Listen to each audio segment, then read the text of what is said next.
Good evening. My name is Bob Neugebauer, and I will be your host this evening for this evening's show of Healthy Conclusions, brought to you by Altrua Health Share, which has been serving its members and their families with their healthcare needs since 1997.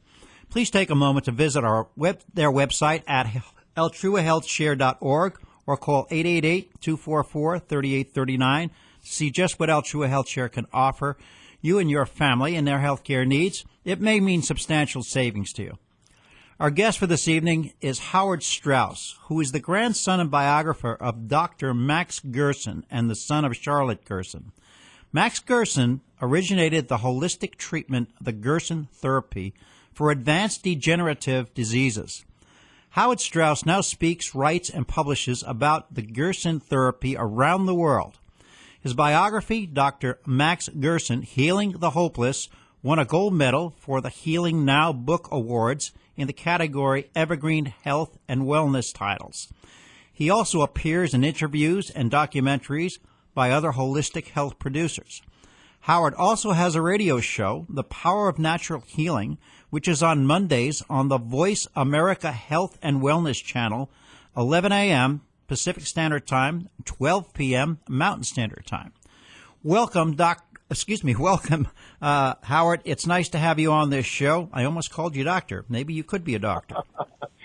I don't think so, because if I tried to get a medical degree, then I would be under the thumb of conventional doctors and medical boards, and they would shut me up in a hurry. Well, that would be a horror story for you. I'd like to start off. I understand that Dr. Gerson developed his therapy during the 1920s, and that it was focused on the power to heal yourself using non-toxic methods in healing cancer, heart disease, allergies, and other degenerative diseases. Could you go through this therapy for our audience, starting with the importance of diet? Well, absolutely. Thank you very much. The Gerson therapy is based completely on a lifestyle change. What it says, what its underlying core principle is that lifestyle causes our disease, not an external pathogen. So cancer is a lifestyle disease that depends on your having disabled and starved your immune system, your own healing powers, to the point where it can no longer cope with any kind of normal healing. So what we do, Dr. Gerson showed that cancer and all degenerative diseases are a result of toxicity and deficiency. Toxicity caused by the various and many poisons that we ingest and breathe and drink in our day-to-day life, and deficiency caused by our denatured food supply. In other words, food that's been grown on artificially fertilized soil, and then attacked by insects. So we have to put pesticides on it, and then we take that already deficient food and we process it in food processing plants, and take whatever good is in it, take it out and make it completely useless as far as healing is concerned. So we have the poisonous, deficient foods that we eat from our food processing industry, and eventually, when you feed a body poisonous, deficient food, eventually its immune system just can't handle the load. The amazing thing is, not that so many people have degenerative diseases, but that so few people have degenerative diseases. It gives you an idea of how resilient and how powerful our healing system is to be able to withstand that kind of an assault. So the Gerson therapy remedies this deficiency and toxicity by flooding the body with perfect organic whole nutrients, including vitamins, minerals, and supplements, with 13 fresh-pressed organic juices and 3 big vegetarian vegan salt-free, fat-free, animal protein-free meals every day, plus a detoxification program that is the most powerful that we know of. If we knew of a more powerful one, we would use it. We'll get into that a little later. That helps your liver to flush out all the poisons that you've accumulated over a lifetime that are causing your disease. So when you take out all the poisons and you flood the body with perfect nutrients, then you're remedying the two major causes of the disease, which is deficiency and toxicity. And the body wakes up, and you don't have to stimulate the immune system. It wakes up and it goes to town with a power and speed that are just stunning. Well, could you tell us how important the detoxification is in this process, and what method you recommend, and what the Gerson therapy uses? Yeah, absolutely. The detoxification is absolutely critical. It is we use coffee enemas, that is coffee introduced rectally into the descending colon. And that the caffeine and other elements of the coffee solution are absorbed into the hemorrhoidal vein, which is wrapped around the descending colon, and brought directly to the liver, where it stimulates the liver to release bile and toxins that have been accumulating for a lifetime. And the liver is a filter for your entire bloodstream. All your blood passes through the liver every 3 minutes. So in addition to helping your liver to cleanse itself, the liver then is able to filter out toxins from your bloodstream, which are the main cause of pain in your body. You know, if there's no mechanical injury, the pain is caused by toxicity. And when you flush out that toxicity and you allow the liver to filter the toxicity out of your bloodstream, then it's a powerful pain relief as well. Very quick and very powerful pain relief. When you flood the body with perfect nutrients, then the cells eject all the toxins and poisons that you've been accumulating over the years. And if they all hit the liver and the liver can't get rid of them, you can actually kill the liver. And when you kill the liver, you're dead. So without this help to get rid of the toxins that are being released, you're actually endangering the patient's life if the patient does not want to do the detox. So if a patient doesn't want to do the coffee enemas, we recommend strongly they don't even try the Gerson therapy, because they would be endangering their life. Is there a time frame on this detoxification, or does it just depend on the person that's doing it? That's the how long question, which amuses my mother no end. Everybody is an individual, and everybody's history of toxicity and absorbing toxicity is different. So you have a guy working in a gas station who will accumulate gasoline in his system simply because that's what he's breathing and has his hands immersed in all the time. Or you can a hairdresser is breathing the fumes from the chemicals that she has in the hairdressing salon, etc. So everybody has a different history and quantity of toxicity that they have to get rid of. The one constant is that if they are sick with a degenerative disease, they are toxic, and it has to be gotten rid of. So we don't know how long it'll take. That's something we leave up to your body. We just give your body the help. The coffee enemas, there's so much toxicity being released, especially in a cancer patient, so much toxicity being released that we have to give up to 5 or more a day coffee enemas to get rid of all of the poison that's being flushed out of the cells on a 24-hour basis. Can you tell me what the importance is of the supplements that you use in this therapy? Indeed.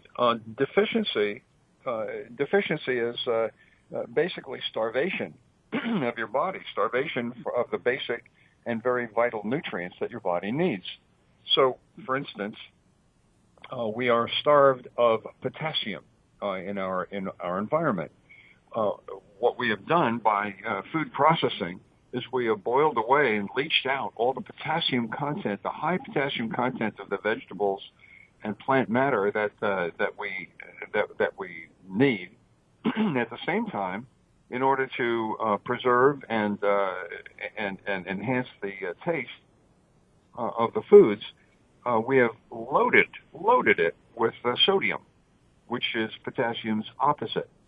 Now, cancer loves sodium, and cancer can't survive in a potassium-rich environment. So when we give the patient something to eat, it is potassium-rich, and then we supplement the potassium with what doctors consider a heroic dose of potassium. At the same time as we give them sodium-free food to eat. So potassium is a very important supplement. Pancreatic enzymes are very, very important. If the pancreatic enzymes are functioning properly, then cancer can't occur, and pancreatic enzymes will help to fight cancer. So if the pancreatic enzymes are deficient or have been used for other purposes, like, for instance, digesting large portions of meat at meals, then the body can't use them to fight cancer. So this would follow along with Dr. Gonzalez's theory on the trophoblast that the pancreatic enzymes actually do kill the cancer cells. Yeah, the body works as the body works, and we're certainly not the only people to have ever discovered that pancreatic enzymes are good for you. So, Dr. John Beard, a biologist in England, discovered that years and years ago, back at the beginning of the last century. Doc, we're going to have to interrupt for just one minute. We have to take a quick break. We'll be back in a few minutes. You're listening to Health Conclusions, brought to you by Altrua Health Share, with your host Bob Neugebauer on 580 KIDO. Welcome back to Health Conclusions on 580 KIDO. We're speaking with Howard Strauss about the Gerson therapy, sponsored by AltruaHealthShare.org. So, Doc, you were talking about the supplements and use of potassium and very low sodium or no sodium. Can we continue on with that a little bit? Well, we absolutely can, and let me remind you, I'm not a doctor, and I don't pretend to be. So, because you called me doc, so I'm not a doctor. The other we also are it's very important to have enzymes, oxidation and digestive enzymes, that when the body is this sick and this blocked and this deficient, the body is going to be deficient. And so, like, even if you eat something, if you don't have the digestive enzymes to process it, then you can't digest it, and it goes right through. So you need digestive enzymes. You need, one of the things that is critical to a body's health is the thyroid. And in our culture, we have a lot of influences that disable or diminish our thyroid, because we have chlorine in our house water. So when we shower or bathe or drink tap water, we're getting chlorine. Fluorine is another major poison that disables the thyroid. And so when you disable the thyroid, then you disable the body's ability. The thyroid is your body's thermostat. You disable the body's ability to create a fever, and a fever is a very important thing, because a fever is a specific response to a pathogen or an invader that weakens a pathogen without destroying our own body tissue. So if you can't produce a fever, then you're giving the pathogen free rein. So we make sure that the patient gets thyroid supplements, and not synthetic thyroid, but natural thyroid supplements, as well as iodine, which is what the thyroid needs, which is forced out of the thyroid by fluorine and chlorine. So we give the patient the elements and the trace elements that he needs and try and eliminate to the best of our ability any kind of chemicals that will disable the various different functions. In the therapy, is it the same to heal all different diseases that might occur that are degenerative, or do you use different methods? Mostly it's the same. Some ailments require slightly different treatment. For instance, if a patient has type 2 diabetes, we can't use as much fruit juice or as much fruit in their diet as we would for a patient with cancer because of the sugar content. But that's only for a short while. Eventually, as the patient starts to recover, then we revert to the standard therapy. The standard therapy is not a therapy for cancer. It's not a therapy for cancer. It is a therapy to heal the immune system, to heal and bolster and rebuild the immune system. And when the immune system is healed, then it will heal anything that is bothering it. In other words, if you burn yourself on your hand and you bang your elbow and you cut your thigh and you sprain your ankle, all those things will heal at once. Your body takes care of whatever it needs to take care of to maintain homeostasis or good health. And that's the case internally as well, with cancer, with fibromyalgia, with multiple sclerosis and migraine, and basically anything that ails you. If you give your body the right tools and give it the right fuel, it will take care of business. And so we're healing the immune system rather than a specific set of symptoms.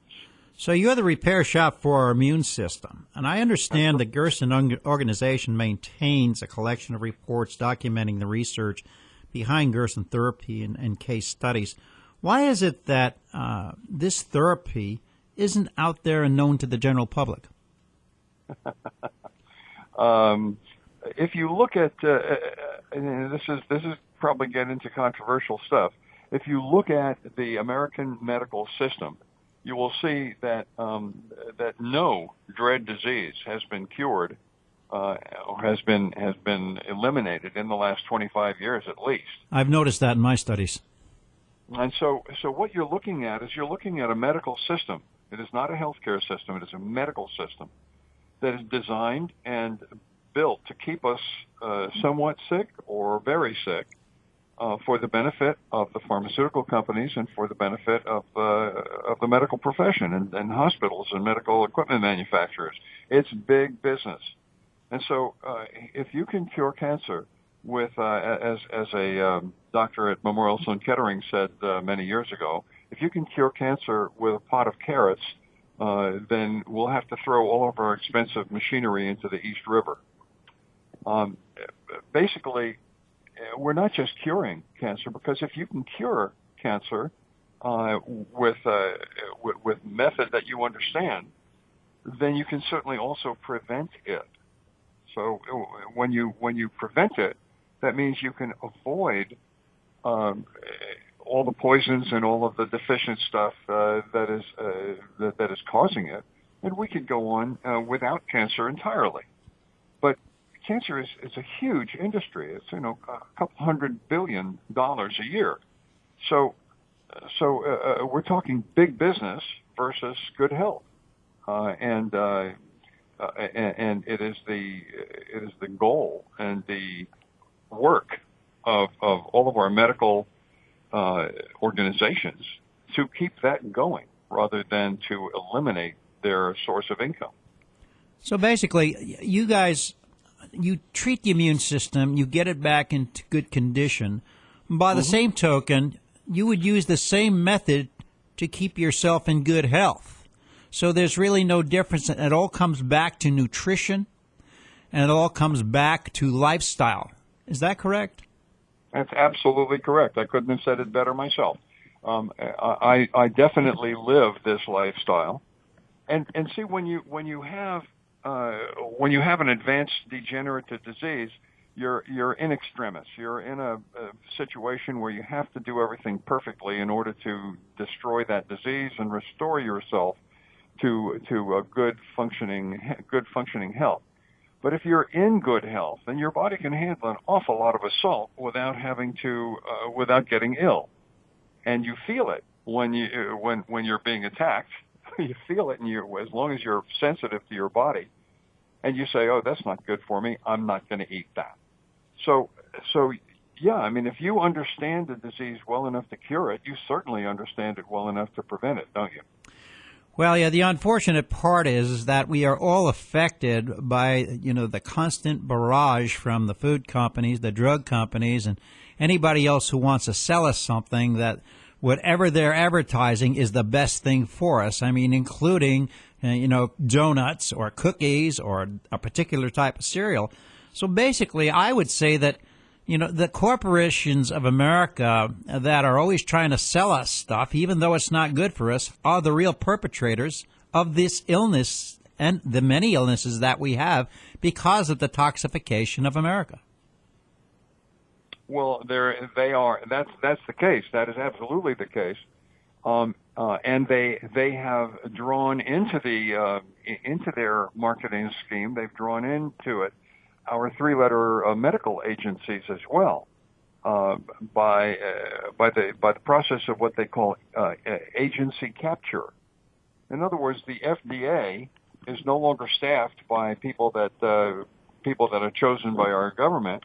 It's staffed by people that have been slipped in there by the pharmaceutical industry to make decisions and to make policies that are beneficial to the pharmaceutical industry. So instead of looking at a government agency that is out to protect us, we're looking actually at a government agency, many of them, not just in the medical field, a government agency that has been co-opted to act as a government agent for the pharmaceutical companies. Well, we all know there are three conventional treatments for cancer: chemo, radiation, and surgery. And for the last 41 years, we have had this war on cancer since Richard Nixon and spent almost $1 trillion on trying to find a cure. And unfortunately, we have not been successful. And the problem is also that the success ratio of the three treatments they're currently using over a 5-year period, even the chemotherapy survival rate is less than 3%. Now, if someone were just to use the immune system of their body, do you think they would have a better outcome than with these three different methods of treatment? Well, we know very well that those three methods of treatment don't work very well and are outrageously expensive, that's the whole goal. And the patient usually dies in the end. But the immune system is always there and always protects us if we protect it. It always protects us, and so we don't even need to have cancer in our culture at all. Doctor, we're going to have to break for one more intermission here. So we'll be back with you very shortly. This is Bob Neugebauer at Health Conclusions, brought to you by Altrua Health Share, and this is 580 KIDO. We'll be back in a minute. Welcome back to Health Conclusions on 580 KIDO. We're speaking with Howard Strauss about the Gerson therapy, sponsored by AltruaHealthShare.org. So, Howard, we were talking about the three different methods of cancer treatment and how effective they are, and the fact that the Gerson therapy, which is basically fixing the immune system of your own body, taking it and repairing it, has a much better chance, I would think, of healing whatever problems you might have, whether they be cancer or heart disease or some digestive problem. Is that right? It is absolutely correct. The medical allopathic medicine has no incentive whatsoever to cure or eliminate or prevent any chronic disease. That's their sinecure. That's their treasure.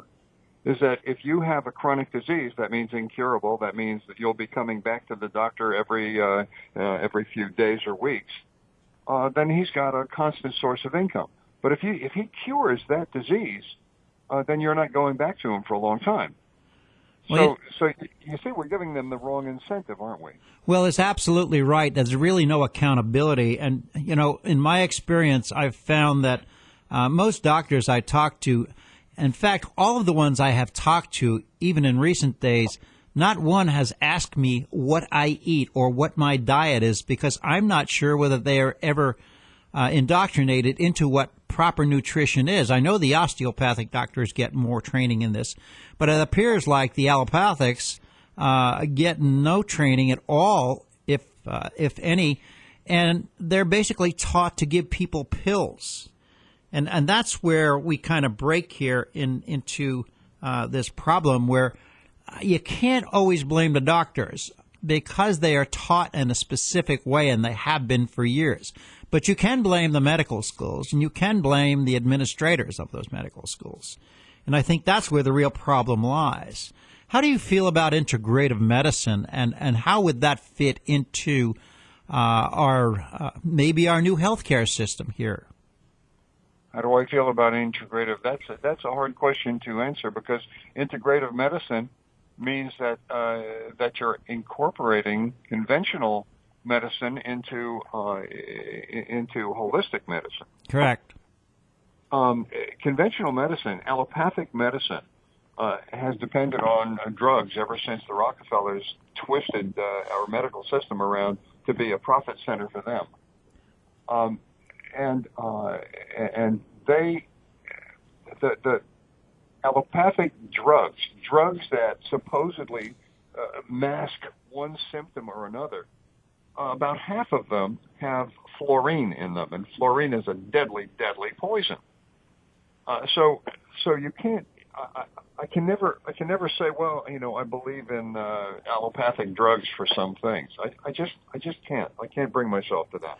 Well, when I talk about integrative medicine, I'm talking about the complementary and alternative medicine from acupuncturists, chiropractors, massage therapists, naturopaths that don't use drugs, but integrated into.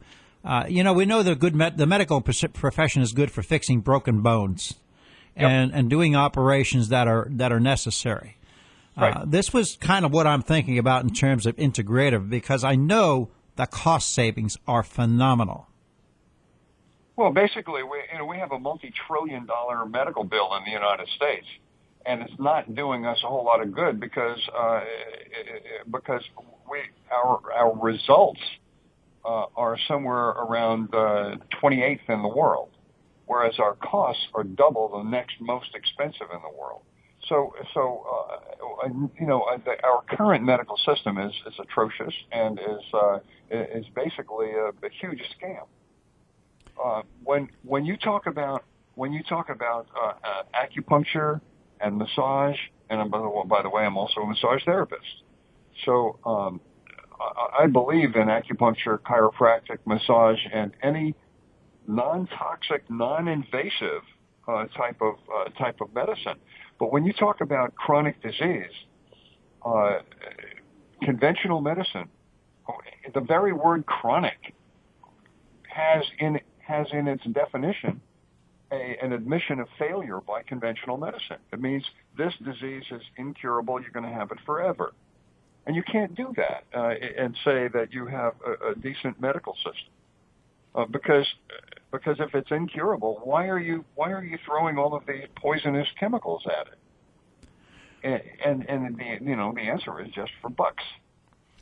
Well, I know I've looked at an awful lot of research that's been done in the complementary and alternative field, and just a couple of very quick surveys that were done. They took 3,800 diabetics, and they gave half of them Formatin and half of them lifestyle changes, including diet.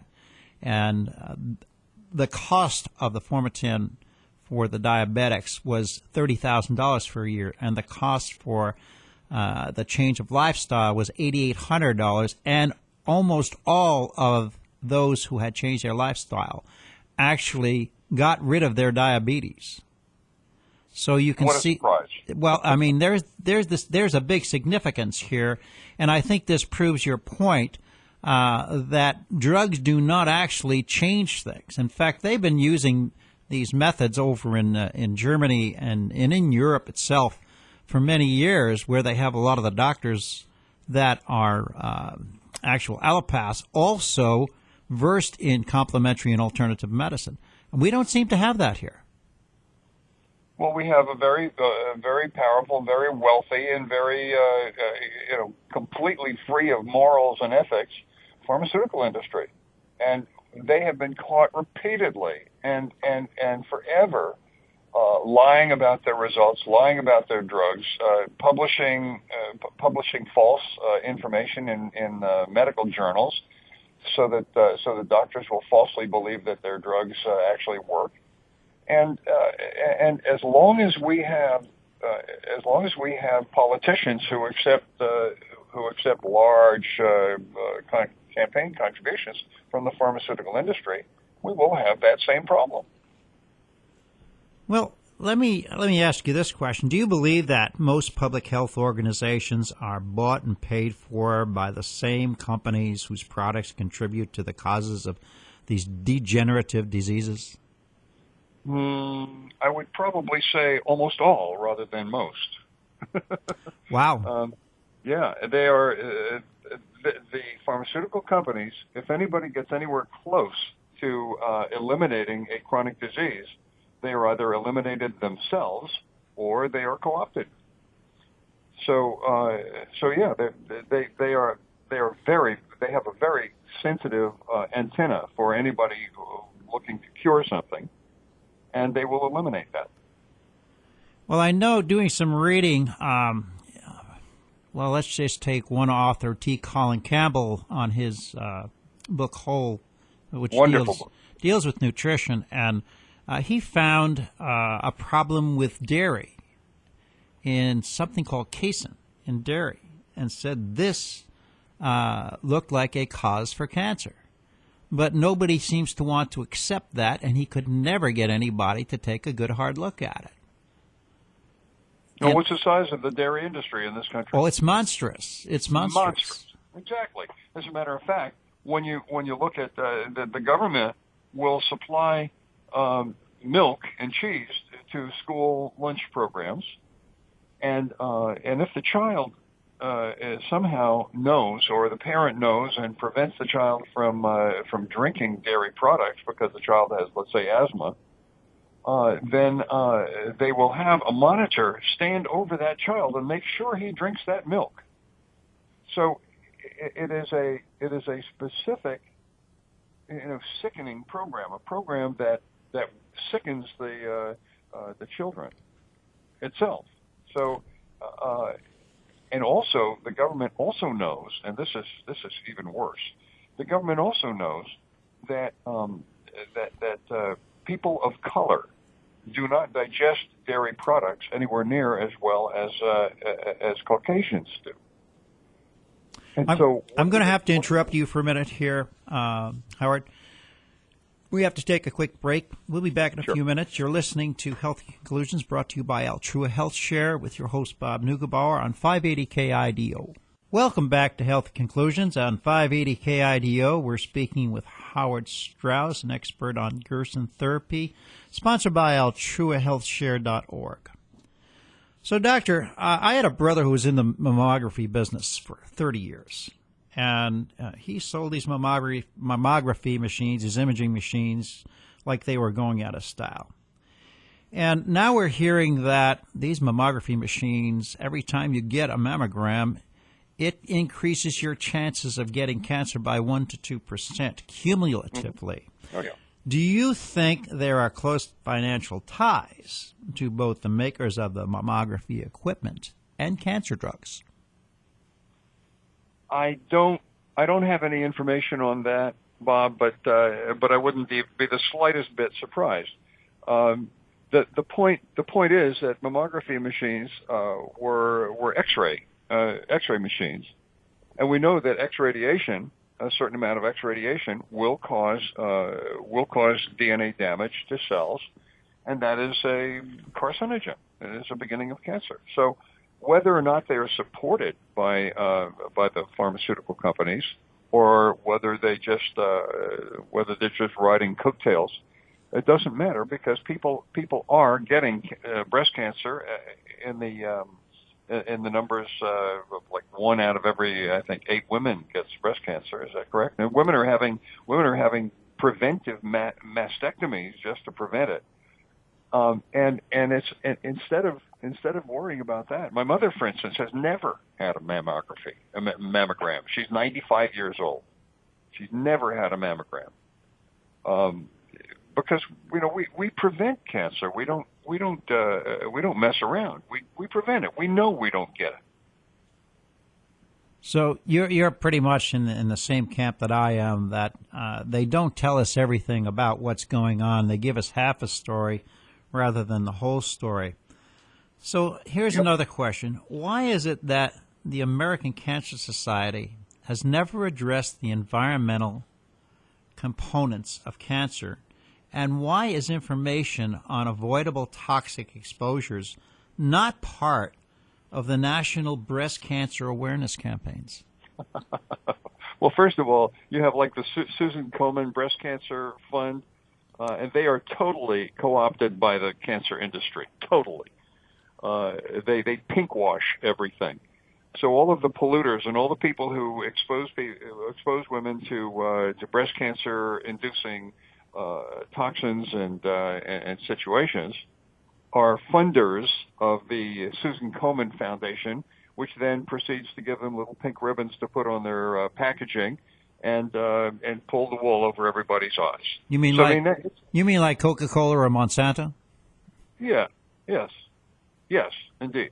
And so they put little pink breast cancer awareness ribbons on the packaging. And bingo! Suddenly their products are endorsed by the Susan Komen Foundation. So it just that's the kind of trash that we're being fed all the time. All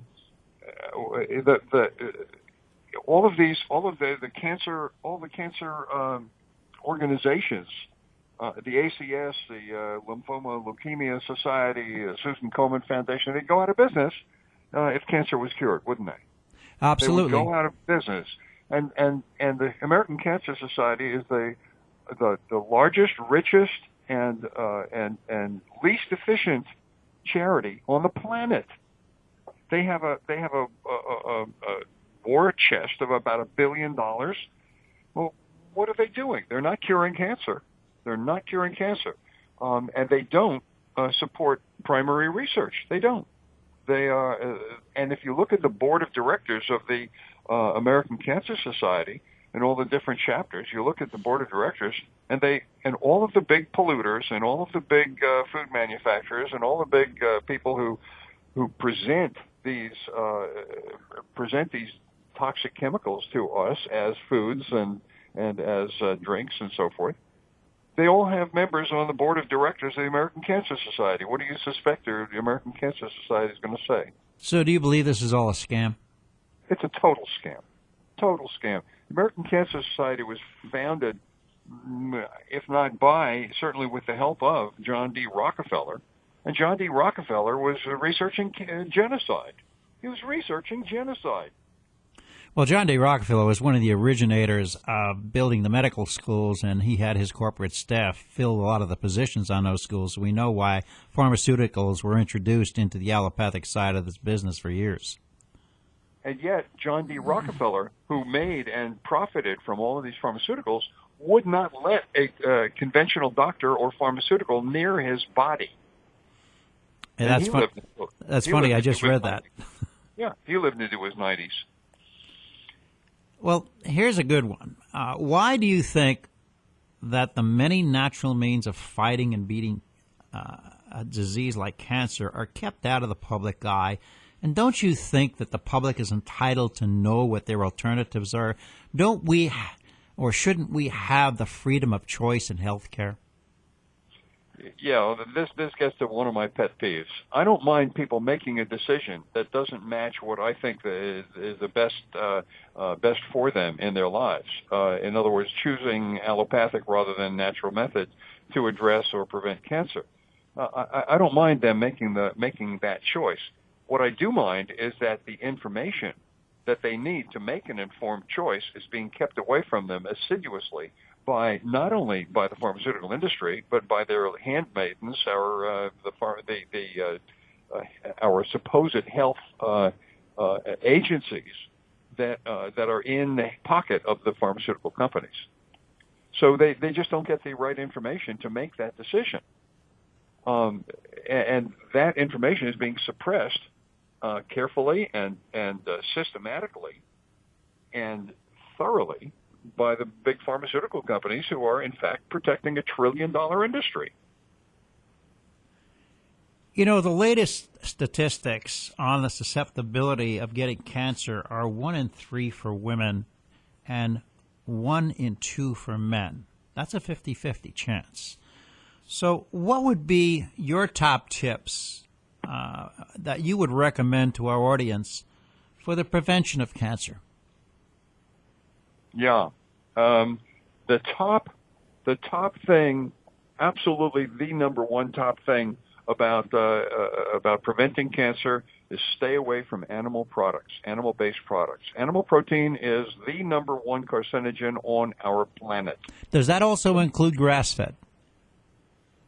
Anything with 2 eyes and a mother. Wow. That's pretty serious. Yes, it is. It is very serious.